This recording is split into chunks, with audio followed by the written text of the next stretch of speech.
army doesn't like more than one disaster in a day. Looks bad in the newspapers and upset civilians at their breakfast. I'm Bill Bupert, retired Army officer and irregular warfare practitioner and scholar. Welcome to Chasing Ghosts, an irregular warfare podcast, the show that examines the mythos, lost history, bad thinking, martial malpractice, and government incompetence that informs so much of irregular warfare.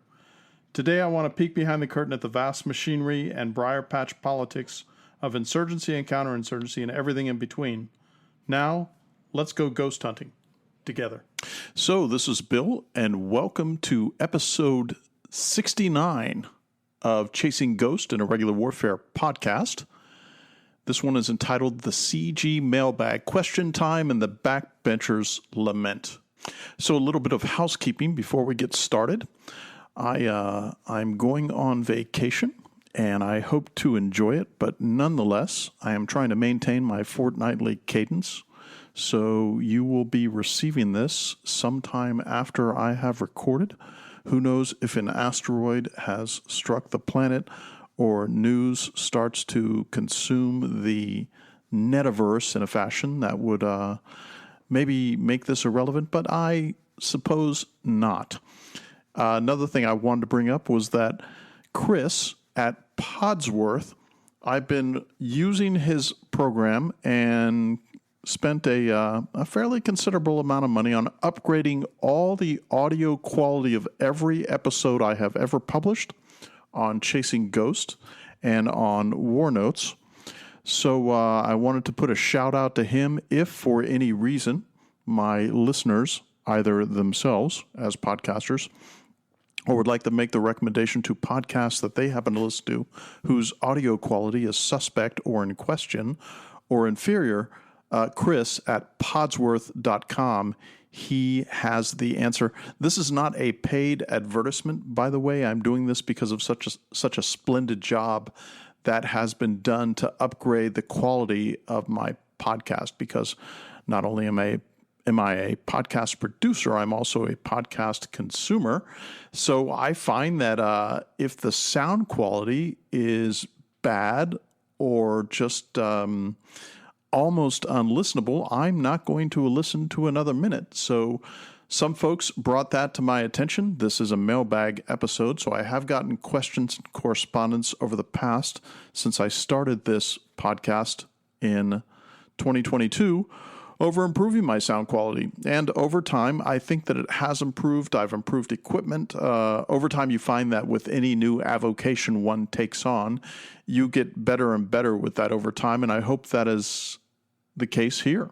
Now, I haven't done a mailbag. Well, I've only done one previously, and that was episode 17, Memorial Day Mailbag, which was broadcast in May 2023, may have been June 2023.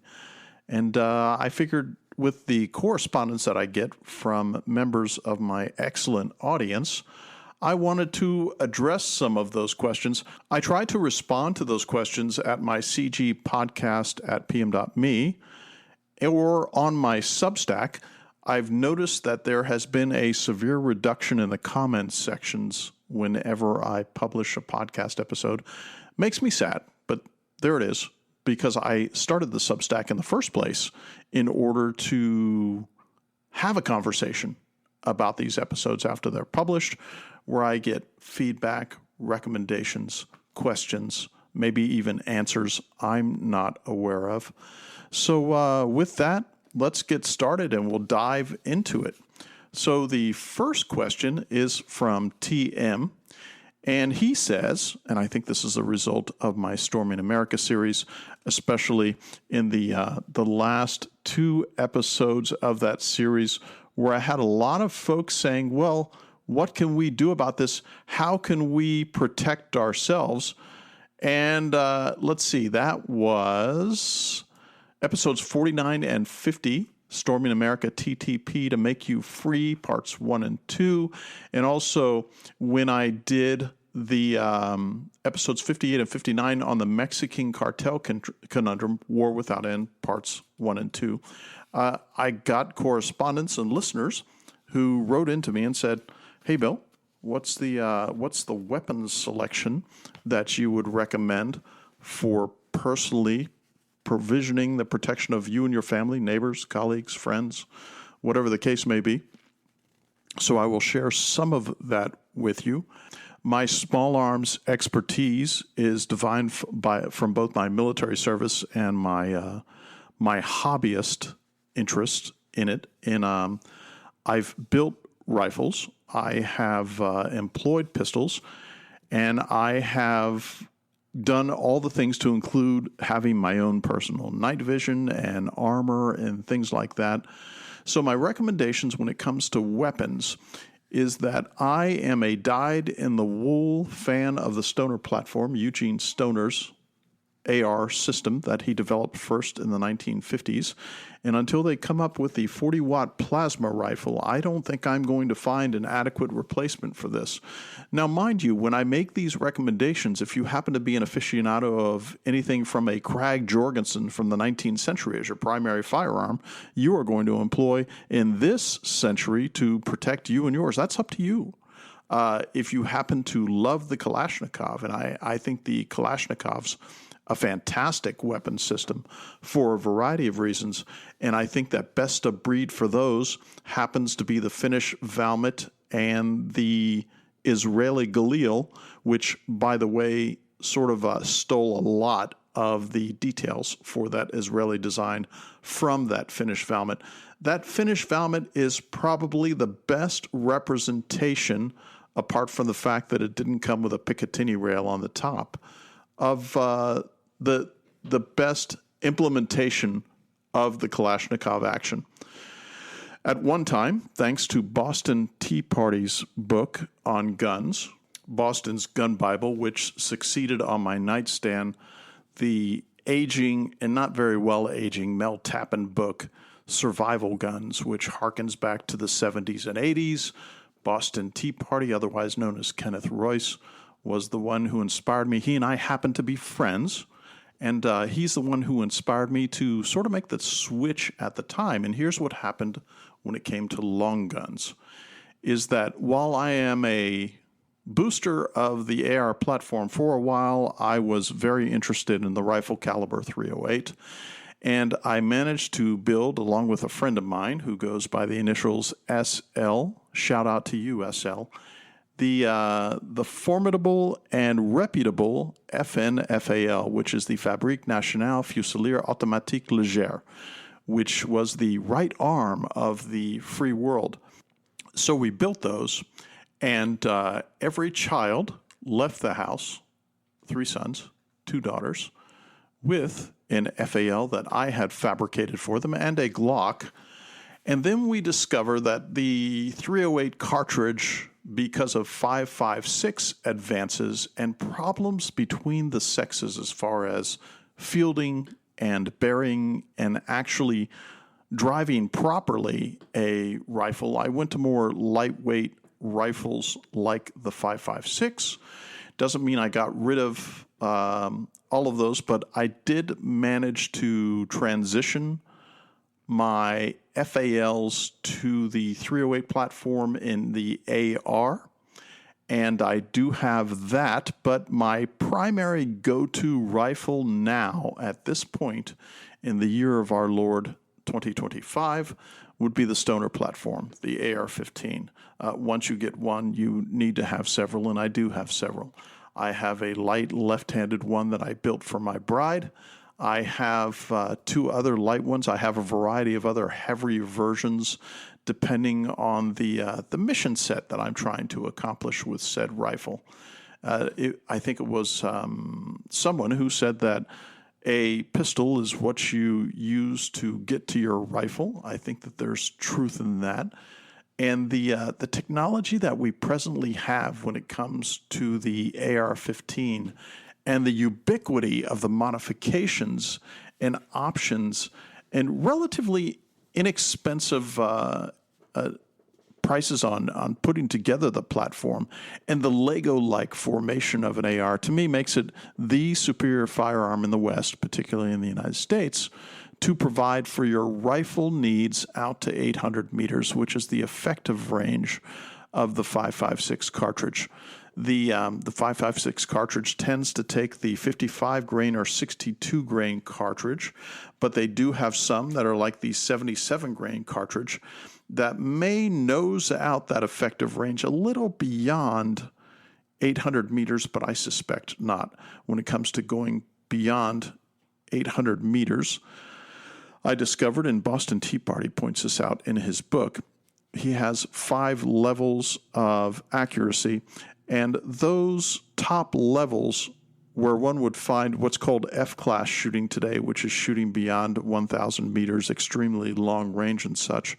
We have shooters out there that have built guns, impractical guns, by the way, but it's their avocation nonetheless, that have shot out to 3 miles accurately on a piece of steel out beyond that 3 miles. Amazing. I did have a 338 Lapua Magnum at one time. I am fond of bolt guns.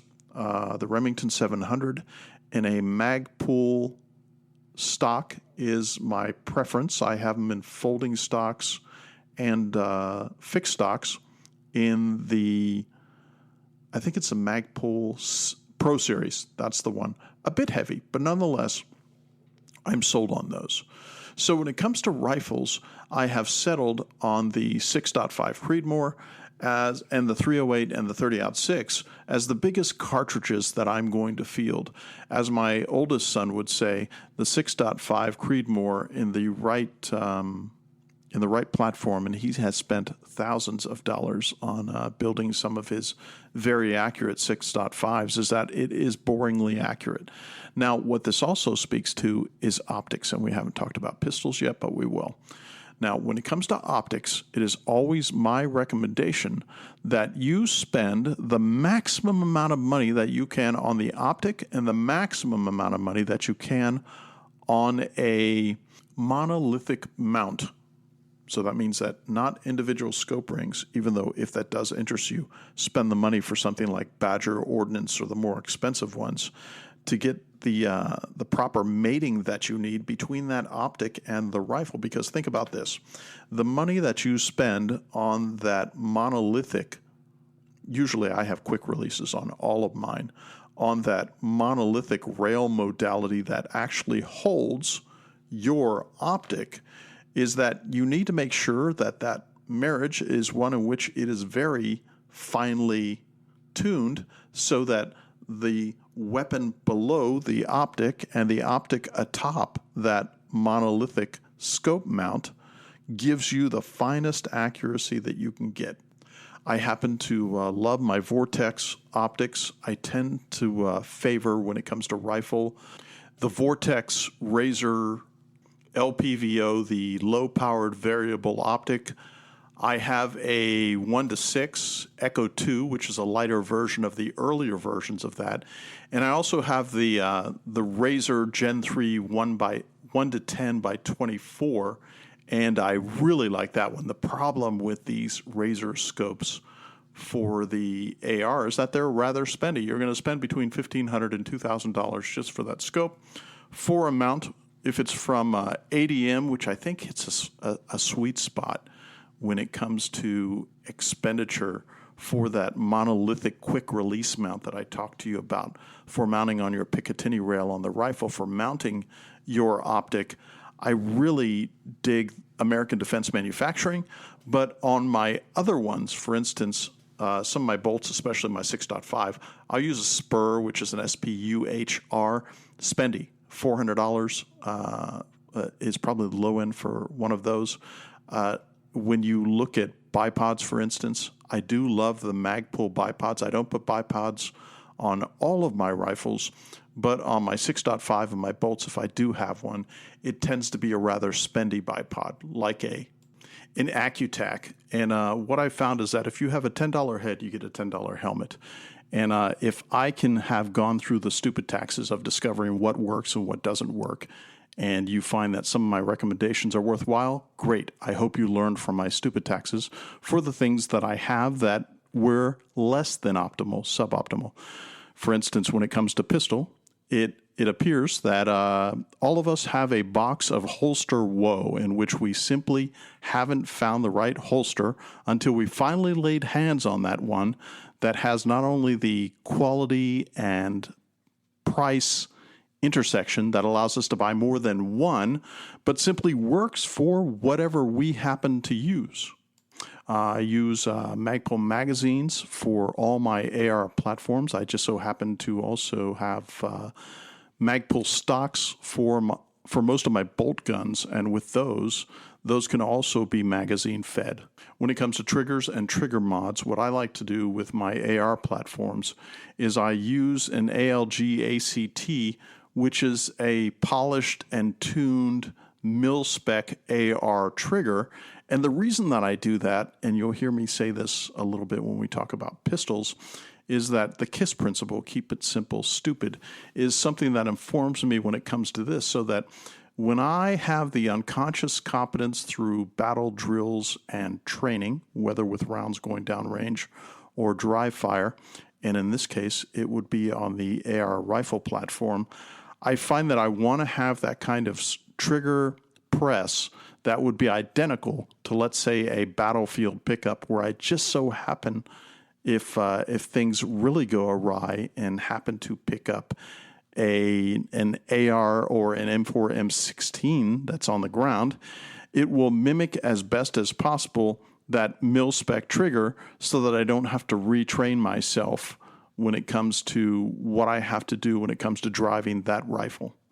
When it comes to the forend, I tend to use Midwest Industries, which has the integrated or integral attaching mechanisms for my Magpul MS4 sling. So whether it's a shotgun, which is the last in my pyramid of weapons that I want to use, all of my slings are universalized so that they're identical on all of the rifles that I have, to include the bolt guns.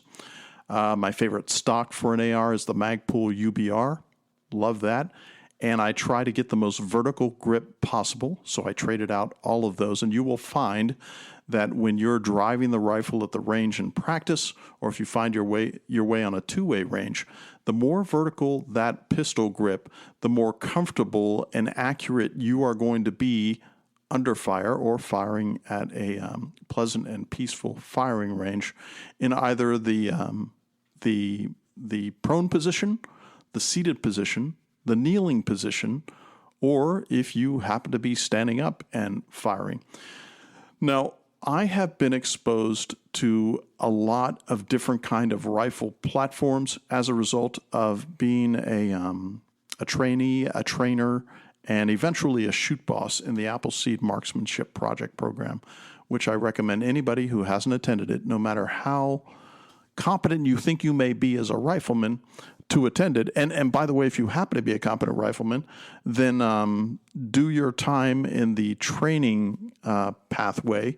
Find your way to that top position of shoot boss, and you'll get a lot of satisfaction from having trained hundreds of people how to fire their rifles well, and also to teach them the marksmanship aspect to liberty when you discuss in the Appleseed Project how the marriage of liberty and marksmanship played out April of 1775 with Lexington and Concord, and the beginning of the divorce proceedings from the United Kingdom in that fateful summer. So I think when it comes to rifle, I'm going to conclude with that wheelbarrow full of recommendation, that and the price of some of that burned and bitter coffee at Starbucks is the worth of this advice. It's up to you and where you want to go, what you want to do, and how much money you want to spend. But in the end, the first question that you need to ask yourself if you're rifling up and you want to drive that rifle effectively is you always ask yourself, what is my mission statement for employing this platform? And if you answer that, all the follow-on questions should come logically after that, and then you can address exactly what fits your needs. Pistol.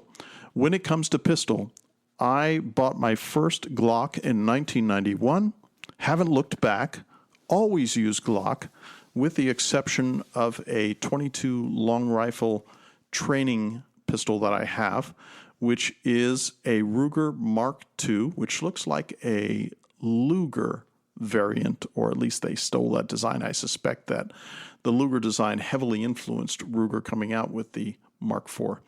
Now, in this case, do not buy a Mark I, II, or III, or you will be on suicide watch every time you're trying to maintain that, unless you make some modifications to it. They finally managed with the Mark IV to take care of the disassembly problem that had plagued this pistol for decades, and I find as a .22 long rifle plinker, man, it's just it's a terrific weapon. I know that Glock came out with a .22 long rifle variant. Haven't used it, haven't tried it, I just don't know much about it, but I love this particular outlier to my Glock Armada. So I carry a Glock 19 EDC every day when I'm out and about. When I'm at home, I always have one at home. My wife, she christened it Mexican Dick Carry, which is MDC, and all it is for my Glock pistol is that it is a trigger guard with a lanyard that goes through my belt, and I carry what's called appendix inside the waistband carry. And all that means is that I have a belt buckle on, and at the 1 to 2 o'clock position, I have my Glock there with the trigger covered. Now, mind you, I have a Tier 1 system, which is a magazine sidecar and a fixed holster that can fit through your belt loops, in which you can carry it that way. And I still have a flat enough stomach, even at my advanced age, to be able to rock that. But I find that for convenience and, by the way, laziness sake, my MDC with that lanyard and the trigger cover, it just goes with me everywhere. And it's so bloody simple. The only thing that I haven't figured out for optimization is I haven't found a way to use the MDC with a flashlight attached.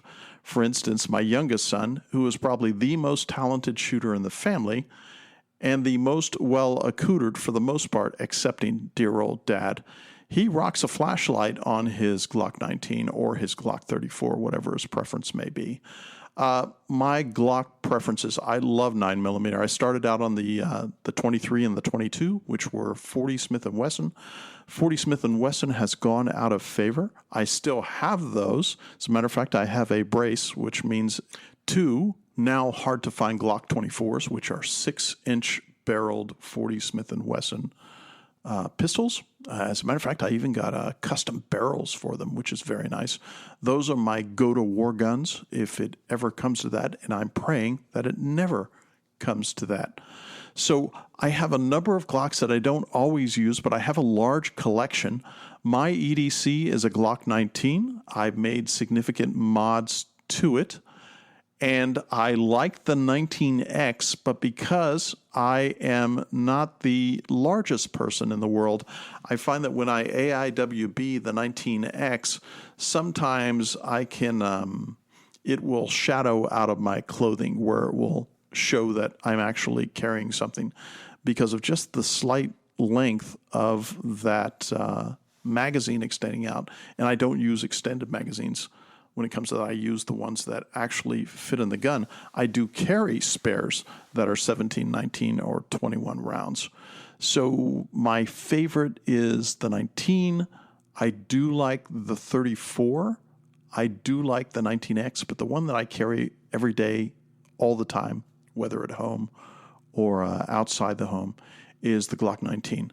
The mods that I make to the Glock 19 are I always put on iron sights, I always have the slides milled, and I always rock a Holosun. A 508T is the one that I use for my social work EDC. I'm sold on Holosun. Used to use Trigicon, but Trigicon, like HK, hates civilian customers, and they treated me in such a bad fashion for one of my Trigicon red dots for the pistol that had stopped functioning correctly. I said, never again. I've gone to Holosun. Yes, they're made in China. I realize they're Chinesium, but nonetheless, Holosun probably at the lower to medium end of the spectrum when it comes to price dominates what I have on my pistols. I tend to employ the smaller Holosuns in the 400 series for some of my other guns that I don't always carry. But if I'm carrying on a consistent basis, the 508T, which means titanium, is my preference. Love the red dot. The red dot has changed my life. I find that with my aging eyes, and as I get older, I am more and more accurate with that.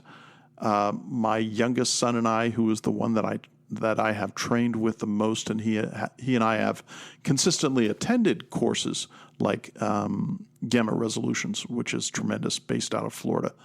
And wow, he just does a great job with it. Bob Keller runs that. He's a former assaulter with CAG, and I love his KISS principle when it comes to firearms training, what he calls a ready up drill, which is simply that you have it in position Sul if it's not in the holster. Ready up means that you are on target and you are firing. He's the one who turned on my entire family to 3-inch black dots as the primary drill mechanism for practicing with these and achieving that unconscious competence that we want to have, so that when we have to conduct social work with a pistol in the great outdoors or within our homes, God's willing that doesn't happen, that we can do it very effectively. Aim small, miss small. Hell, I buy 500 of those targets at a time and have many in my garage. But we've spent a lot of time both dry fire and in actual fire at the range, and it's absolutely necessary. So I make sure that the slide is cut so that I can put a red dot on it. I don't think there's any pistol that I currently employ excepting my Glock 21, which is the finest 45 ACP fighting pistol that was ever produced in the history of mankind, that does not sport a red dot. I had mentioned that I like Holosun for the red dots. That dominates on all my pistol optics. When it comes to my rifle optics, I had mentioned the Vortex Razor, but putting $1,500 to $2,500 optics on all of your ARs is an expensive proposition. And I found that when it came to the quality and price spectrum, the Holosun 510 Charlie with a red dot is my go-to for mounting on my other ARs where I don't want to spend that much on an optic. I have an EOTech optic on mine also because I have an A-Stig, and it also allows me to use the EOTech because it has an infrared capability that could be coupled with my nods, and those nods are coupled with a helmet, an ops core, a high cut, and such. So back to pistol. The other mods that I make is that not only do I get the slide cut, not only do I sport a red dot, but for the most part, I don't dispose of the Glock OEM barrels, and I'm not throwing shade at them because I think they're wonderful. But for the most part, I tend to have higher grade barrels. For instance, my EDC has a KKM.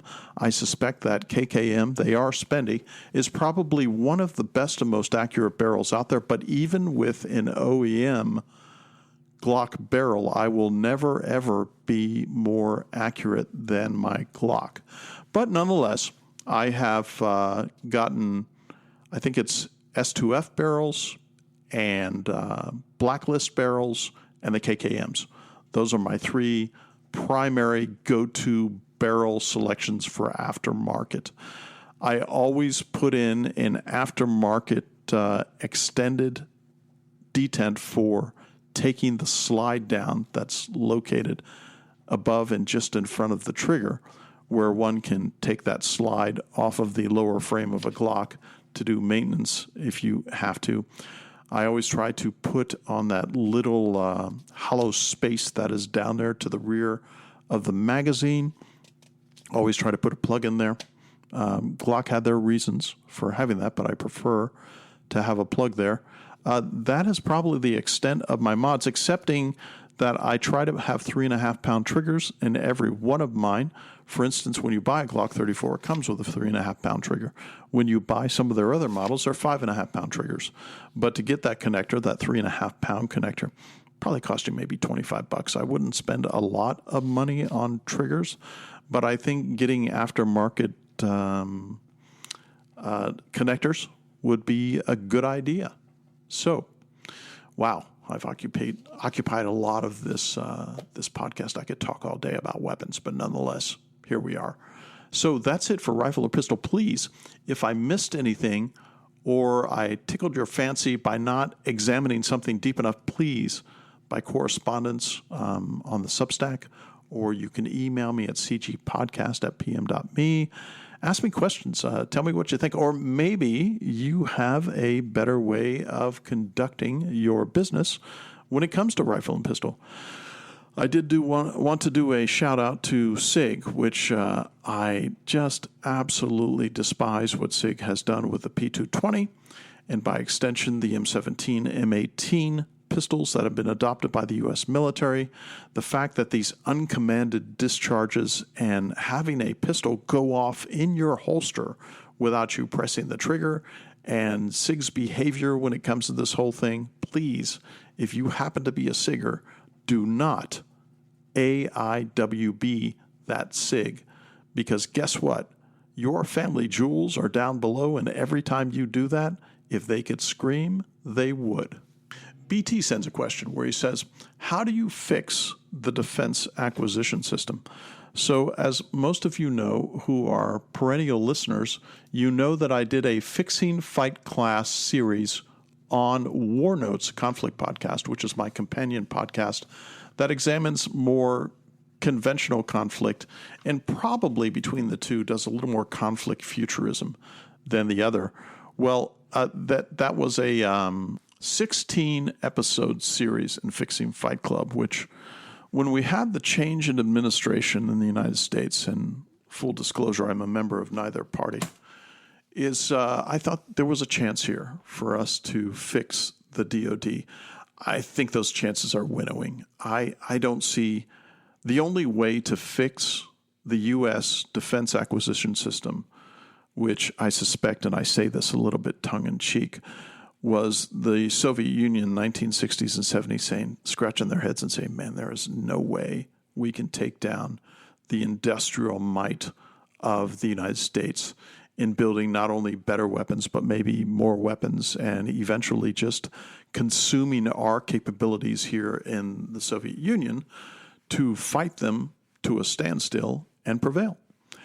So maybe there was an espionage effort where they said, why don't we give them a Soviet-style acquisition system? So there was something called the Last Supper in 1993, where then Secretary of Defense Les Aspin, working for the Clinton administration, reduced, by bringing all the big military manufacturers to this particular dinner, and said, I need to reduce and consolidate all of the defense companies from over 50, I think there were 51 at the time, to under 6. It was a consolidation effort to put all of them under the wing to make acquisition easier. I'm paraphrasing when I say that because anybody who was sober at the time, whether economically or on alcohol, would have said, if you reduce the number of players in a contracting system, not only are you making them larger, but you're making their lobbying efforts more effective, but you're also taking away competition. You're also removing the incentives that are in place because, remember, humans are built on incentives to make things better, to make things more innovative, to take that cross-disciplinary ferment of the mechanical engineer and the chemical engineer going to lunch together one day and saying, an automotive battery, which takes from both of those engineering disciplines, and they would be able to come up with it because of the width and breadth of their expertise in their respective engineering commodity areas. Well, it turns out that wasn't very productive, because here's what we all know, and this is what I know personally, having been in the business for a rather long time, is that, and this doesn't simply apply to defense, this applies to every acquisition and merger within the civilian corporate milieu, is that you purchase a company because of what it did as a smaller, more agile and innovative company and was making loads and loads of money, and then you bring it under your corporate wing. Well, you've got two choices. Number one, you say, hey, we purchased you, but we're keeping the original leadership team, engineering team, finance and contracting team, because you guys did amazing things, which is why we bought you in the first place. So we're going to give you corporate overhead cover, but you do what you think you can do best and keep doing it, and we'll provide you more funding. Or you do what almost always happens. Well, you belong to the larger organization now. Our corporate ecology is going to dominate. Your leadership team is not within the guardrails or left and right limits of the behavior that we enjoy seeing in our peculiar corporate ecology here.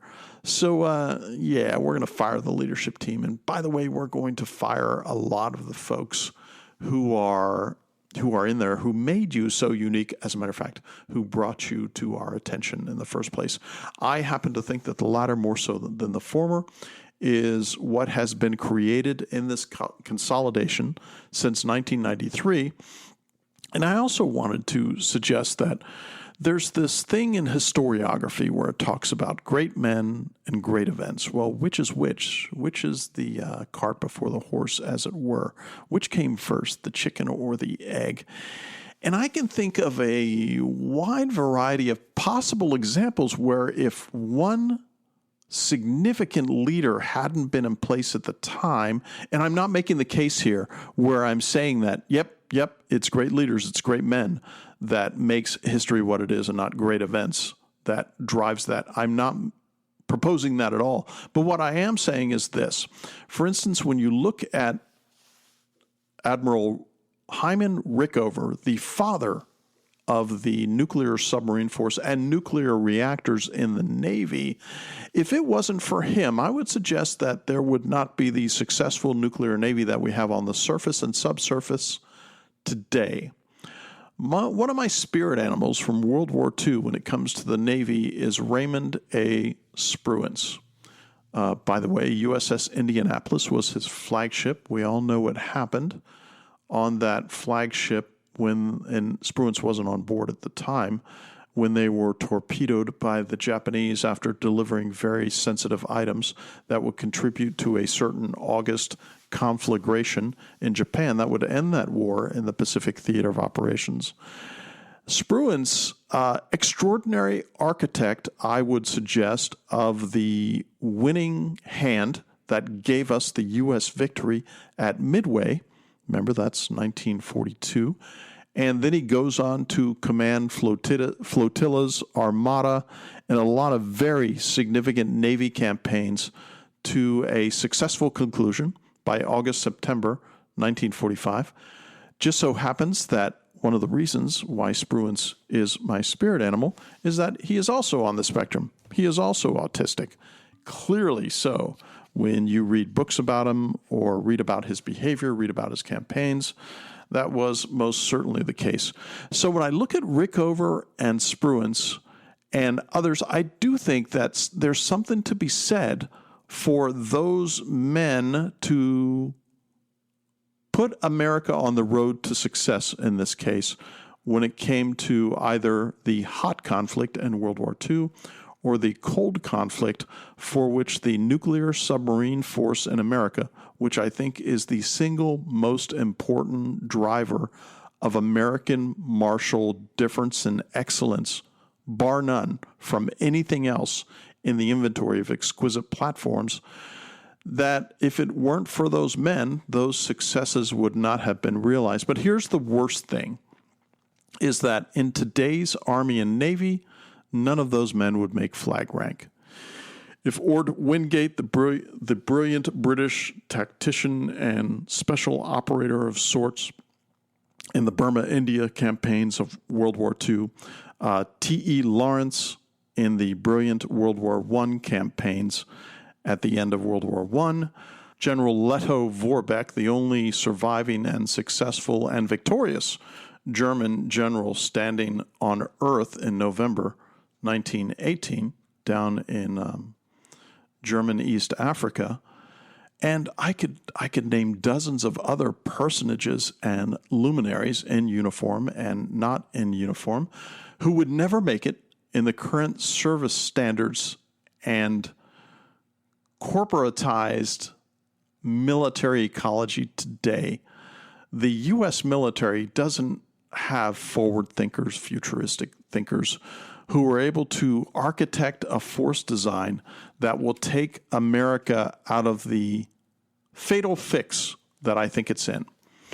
Because I think, and you may have heard me say this before, that America has the most expensive and lethal 20th century fighting force design in the world that is not fit for purpose to prevail and win, whether in stalemate or victory, in 21st century peer warfare.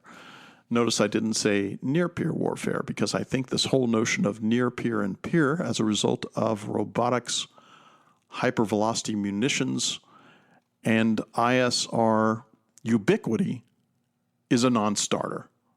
And unless something is done to fix it, America is simply going to become an imperial collapse example, much like the British at the end of World War II, or if we went back even further in history, much as all those empires that turned to dust, whether it is the Romans, the Byzantines, or the Persians. So, frankly, I don't think America can fix its acquisition system, and what is downstream of fixing the acquisition system is success in pure warfare in the 21st century. I don't know if there's serious folks pursuing this in the oddly shaped building in D.C. I'm hoping there is. I have sort of faith that there might be, but no one's listening to them. WC writes me and he asks, is its military really in terminal collapse? Well, I just so happen to think that, yea and verily, it is. If you want more details on that, look at episode 54 of Chasing Ghost, which I published last October 2024, which was the American military empire in terminal collapse. I go in there in gory and very granular detail on why I think it is absolutely in terminal collapse, and nothing has happened that would change my notions about that. As you know, there's a trifecta that I'm sort of obsessed about, and I just made casual mention of it, which is hypersonics, robotics, and autonomous targeting. Those are the three things between now and 2050 that are going to absolutely consume, ennoble, and make capable military victory between this time and that time. I say between now and 2050 instead of the end of the 21st century, because I find that I don't do prediction, I do forecasting. Forecasting demands a lower evidentiary bar and allows me to fudge a little more. I don't like to make predictions. So when I forecast, I'm sort of like the weather forecasters where, man, they don't seem to get it right probably 90% of the time. Maybe I'm there. I haven't had anybody assess the dozens of forecasts that I have made in Chasing Ghost and War Notes since I started this in 2022. But nonetheless, I do think that there is a democratization that is occurring now that is enabling third world and developing countries to have a domination in the military spectrum that has never been seen before in human military history. Let me make a strange and what seems not even an adjacent comparison, and that would be this. When it comes to Kindle, I have 2 books published on Kindle, and don't make a lot of money with that, but you get a lot of street cred when you're a published author, as it were.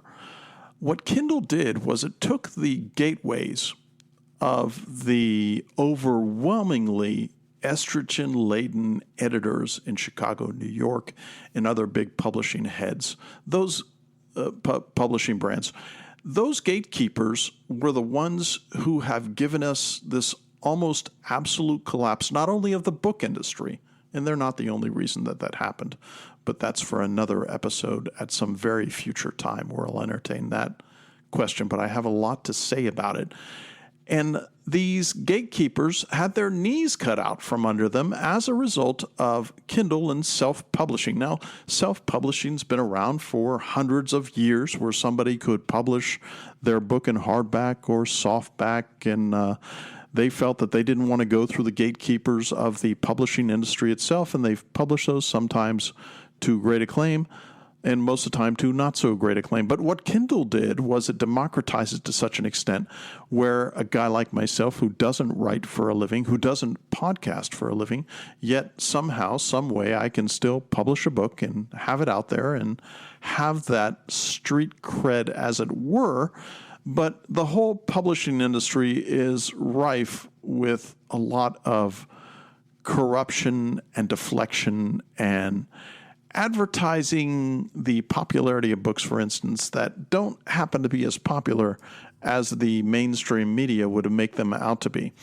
Now, I use that example because here what we have is, as a result of drones, as I've mentioned in a previous podcast, 80% of all battlefield casualties in the Ukraine, this is Ukrainians, Russians, and whoever else happens to be on the battlefield at the time, have been due to FPVs and UAVs, have been a result of this robotics revolution. And it's driving the price down so much in what America finally calls affordable mass, in air quotes, that they are able to develop wooden drones, cardboard drones, and they are able to achieve economies of scale. The Russians have certainly done this with their gerunds and other ones, especially with Iranian help, where they are building drones for less than $3,000 to $10,000. Now, when it comes to affordable mass for the United States, they have had this initiative going on a decade. Their first price floor was $300,000. I think it's gone under $250,000. In order for this to count, in order for that salvo competition, which means who can lob the most in this war of leakers so that they can overwhelm the integrated air and missile defenses of those respective antagonists and land in the lap of said antagonists those things that would drive them to their knees and lead to their defeat or stalemate. Well, America is still behind the eight ball. The BRICS nations, Russia, China, Iran, and others who are starting to flock to that flag, I wouldn't say they've broken the code, but they're much further along when it comes to this kind of thing. So do I think, as a result of the concentration on exquisite platforms, carriers, manned aircraft, manned tanks, all the modalities necessary to cross either ocean to get to the front line of troops, as it were, in whatever war of choice America and its allies elect to engage in next, this missile age, this drone age, this UAV, FPV age, has not only put those exquisite platforms in the hazard, but for the first time in human history, and I've covered this in previous episodes, those individual infantry soldiers, whether it's a single soldier or a fire team or a squad or a platoon, are now in existential terror at the fact that they can be picked off one by one, and it can be done on the cheap by whoever finds themselves with the number of drones necessary to make that happen. And I want to leave you with this thought when it comes to missile defense.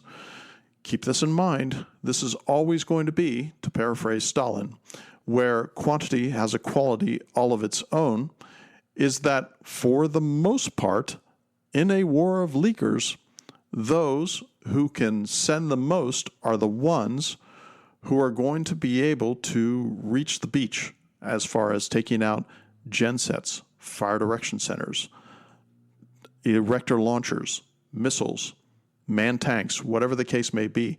They simply have to overwhelm the kinetic defenses of those organizations so that they can send in as much as they want afterwards and either sink the ship, destroy the missiles, or destroy the exquisite platforms. America is at a crossroads right now. I suspect that savvy individuals in the Pentagon, or even the defense intelligentsia in the U.S. and the West, have sort of seen this coming for the last few decades, but I see nothing being done to address it.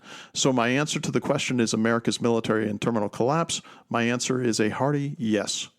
I have a question from SL, where he asks, your Storming America series, which has proven to be one of my most popular series that I've done besides fixing Fight Club on War Notes, is the one where I propose that the October 7th, 2023 invasion from Gaza into Israel proper with the terrorist elements, which was airborne and groundborne and infiltration and all types of things. What would happen if a supersized event like that, and I recommended Kurt Schlichter's book on this, William Fortune's book on this, what's it going to look like in America? I try to suggest this proposition. Is there a critical mass of terrorist cells, in this case, to make the math easy, numbering 10,000, 1,000 10-man cells that are prepped and ready with Kalashnikovs or maybe even stoner platforms, rifles, grenades, IEDs, even fake IEDs and things like that? Are they ready to wake up on Tuesday morning and hit whatever part of the infrastructure or the civilian population centers or even military bases and police organizations across the nation? My answer is a resounding yes. I suspect that they're in here. I suspect they're here also as a result of the last administration's immigration policies, which made it so that surprisingly enough, ironically enough, the cartels would find it very profitable for very well-heeled terrorist organizations to sneak in folks in that human trafficking arterial from south to north and get them staged in America. The reason why I said that the cartels would be an integral part of this is, number one, the cartels and the Mexican government are married to each other, and there's no difference between them, and the Mexican government will do precisely what the cartels tell them to do. And that whether you acknowledge this or not, it simply makes sense that this drug war that America has been conducting in earnest since 1972 and the creation of Nixon's Drug Enforcement Agency is such that the sophistication of the cartels not only drives them to do the very interesting paramilitary and almost pure military activities we see on display month after month in Mexico proper, but that if you have a cartel organization that provisions drugs and contraband and those kind of things, and then you can join that organization with activities that involve human trafficking, whether for sex or sleeper cells coming in or bringing in immigrant labor and whatever the case may be, you must accept the supposition that east to west, north to south in the continental United States, and I wouldn't be surprised if the same thing were evident in Hawaii, Alaska, and the territories, there is a very deep and wide organization of trafficking arterials through various modes, whether that's aircraft or vehicles, warehouse assemblies, and a paid-for portion of the law enforcement community from the local to the federal level. Remember, there's 19,000 law enforcement entities in the United States that are there to do the cartel's bidding. So even though I published my first episode of that in April of last year, I still contend that tomorrow morning, regrettably, I could wake up, I could see this on the newsreels, and I'll be sad, but I won't be surprised. So, yea and verily, I do think that it is inevitable. I think it's much more probable than possible. Is America headed to civil war? This is a question by DZ. Thanks for the question. Yes, I do think so. As a matter of fact, I have a Twitter feed, which is at WBupert. If you haven't followed me, please do. I would be honored if you did so. On there, I got to talk briefly with Dr. David Betts. Please look up that name and listen to some of his observations and suggestions for the United Kingdom falling into civil war, which he takes out of the possible column, puts it in the probable column.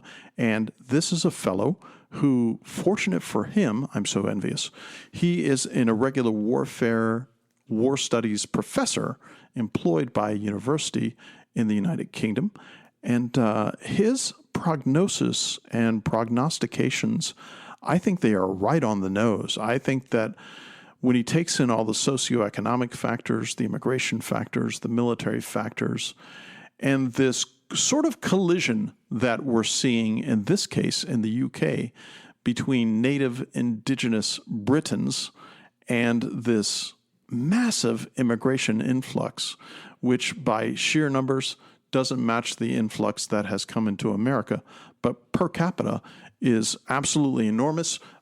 It isn't isolated to the UK. I think that all of the countries in the EU have been taking in an enormous amount of immigrants that has caused quite a bit of unrest and such. And as you know, I'm fond of saying that regional conflict complexes, that there are embers that are oxygenated by war at the larger place. So every time there's a larger war, all of those embers that had been dormant or even cold start to get a little warmer, maybe even heat up. I can certainly see where civil war in the UK is much more probable than possible. I regret that. I'm sad to see that happening. It's not new there as a result of the 1922 establishment of the Irish Free State, which is the island of Eire, E-I-R-E, which is that southern seawater gapped island below Northern Ireland, which still remains in possession of the United Kingdom. There was a civil war there between 1916 and 1922, led to the establishment of the Free State. I've covered in very granular detail why that happened in very early episode of Chasing Ghosts when I talk about Michael Collins, but that had been going on for hundreds of years, these kind of Civil War narratives and stories that were starting to emerge over the 800-year occupation of Ireland. You can find the same thing happens after World War II in Northern Ireland, which until the Accords with Gerry Adams were reached in the late 1990s, the IRA and all the IRA variants were in a very rather low-level civil war between Catholics and Protestants in Northern Ireland, egged on by the authorities in London in what was certainly a civil war there.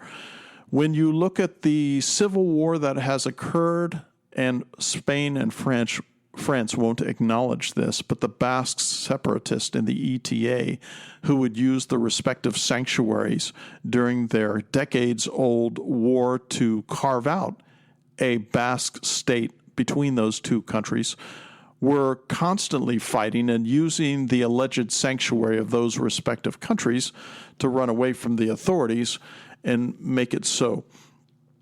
Civil war can also be a result of rising crime. I think that the number of grenade attacks in Sweden is at an all-time level, and that Sweden may also be the rape capital of Europe, in that when one looks at the demographics point to the immigration influx that has occurred, both legally and illegally.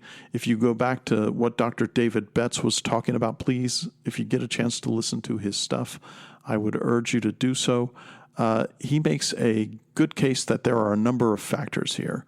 Those factors would be the grooming gangs and the rape gangs and the Pakistani sexual assaults at the wholesale level that occurred in Britain for decades as a result of this alien group, as it were, invading England and doing the worst kind of things to young English girls.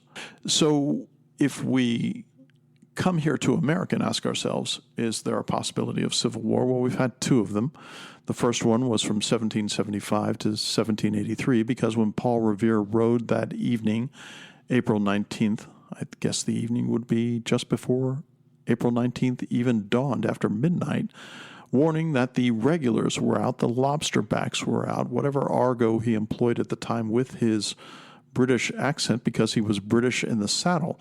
Hence, I call it a civil war. The Second American Civil War would be 1860 to 65. And there are tens of thousands of books that one can go to find out what were the predicates and the preambles to that civil war. So now we can fast forward to today and ask ourselves, is civil war possible? Where that civil war does one of two things. Does it destroy the American empire into a number of different nation states, or are there political competitors within the American ecology that are seeing who can win over the others so that they can take the prize and run the country? So I do think that going kinetic is possible, not probable. When it comes to the UK, that going kinetic is probable, not possible. And one interesting thing I think here, and I'm going out on a limb here, but I think that Dr. David Betts would agree with me, is that if the UK gets involved in a civil war, that it will expand to the continent because of all the underlying tensions and problems across all the European states, not only as a matter of immigration, but also as a matter of overweening government policy at both the respective country level and, of course, the EUSSR in Brussels, Belgium. And the last question before we close this out. This is from LB. Is there any limit to the number of episodes you can publish for Chasing Ghosts or War Notes? Well, actually, there isn't. That limit will probably occur when I assume room temperature. And when that happens, then of course, CG and War Notes will no longer be. But I look back on this bloodless curriculum for me, this bloodless history for me as an observer and a practicing amateur military historian and conflict futurist. And there really is no limit to the number of episodes that I can publish that examine these kind of things in the future. For instance, I'm reading some books on the assault in 1940 in Belgium of the Fallschirmjäger, which is the German, please excuse the incorrect pronunciation if that's the case, of the German paratroopers, and the brilliant seizure they made of 3 bridges leading into Belgium at the time, which would lead to Belgium falling in a matter of 2 weeks. I just picked up yet another book on Paul Emil von Lettow-Vorbeck, that general that I had mentioned to you a bit earlier in this podcast, who managed to best over 550,000 Allied troops, and no less than, I think, we'll call the number 50 Allied general officers during World War II, and remained undefeated. Want to do an episode on him. So it is unlimited, and thanks for asking the question. So that concludes this episode of Chasing Ghosts. If you wish to get in touch with me, you can get in touch with me at cgpodcast@pm.me. That is cgpodcast@pm.me. I would love to see more comments on my episodes that are published on Substack. So if you could kindly do that, I'd be obliged.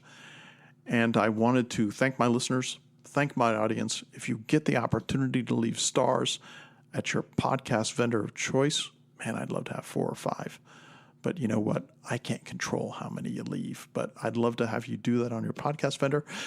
And if you go further and you do a narrative review singing the praises of said podcast, then I would be indebted even further. And once again, all you paid subscribers out there, I have 49 of you.